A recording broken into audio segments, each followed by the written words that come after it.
I was slicing lemons for a marinade when my aunt spoke as if she were talking about the weather. "Sweetheart, the wedding already happened last week." My head snapped up. "What?" She blinked slowly, pity softening her eyes. "You didn't know?" The knife froze midair. My brother's wedding had already taken place. No save the date, no phone call, not even a text. I set the knife down carefully, my pulse ringing in my ears. We used to be inseparable, my brother and I. Not just siblings, but partners in crime. He would phone me after midnight to vent about our parents, and I'd cover for him whenever he slipped out. When heartbreak hit me for the first time, he was the one who brought whiskey and firewood to the lake, helping me burn away the ache.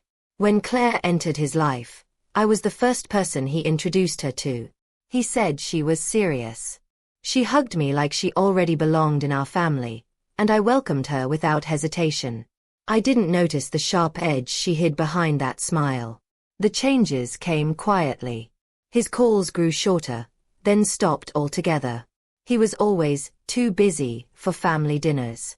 Then Claire stopped replying to my messages. No words, not even a simple emoji.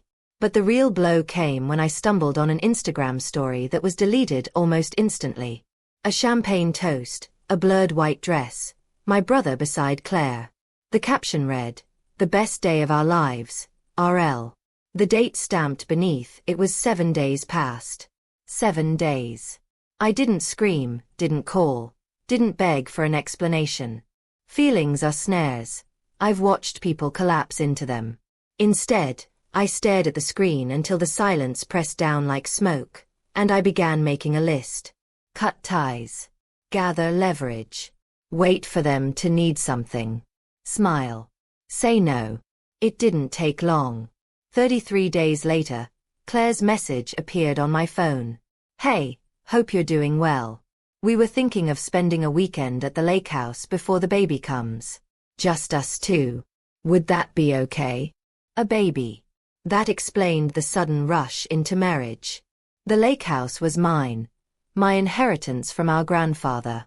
Not shared property, not family space. Mine. My refuge, my escape. They knew what it meant to me, and yet they assumed I would agree. They thought I was still the girl who wept over being excluded. They were wrong. I wasn't that girl anymore. I was the woman rewriting the rules. Step 1. Control the story. I invited my aunt and cousins to the lake. We took photos on the dock, laughing with glasses of wine beside the fire pit. I posted one, just enough for the right people to see. Step 2. Legal clarity. I hired a lawyer to draft a no trespass notice, polite but unshakable, and sent it straight to Claire's inbox with my brother copied in. Step 3. The final cut. I answered her text. "Hey, Claire. Hope you're doing well. The house isn't available. Congratulations on everything, though. No reasons. No apologies. Just a line and silence." Later, my aunt told me Claire cried.